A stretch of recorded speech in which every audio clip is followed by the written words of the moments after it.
This is the Garrett Wade Sailor's Rigging Knife. It's a beautiful knife made with classic knife making materials. There's no fancy buffalo horn or agate mined out of the Southwest. The blade is stainless steel, which is what you would expect from a really good marine knife.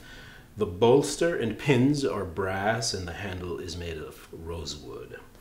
As a rigging knife, it's not trying to be all things to all people. There are many things you won't be able to do with it. Its primary job is to cut thick and heavy material, especially rope. It does that effortlessly. It's such a thick spine, if necessary, you can also hammer it into really thick rope. Here, all I need is just a little extra pressure from my free hand, and it cuts right through. But it also does a great job with leather, which is strong but can be tough to control.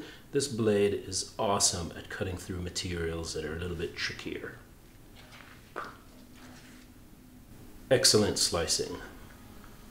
The specifics of the design is such that it has a truncated tip so that it won't bend or break because it is a work knife.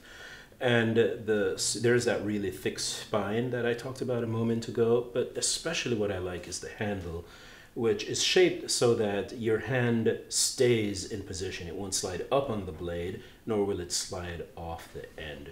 It's an excellent knife, and while you may not be a sailor, the fact that it does its job so well is what will actually make it useful to you if you need a real hard-working knife.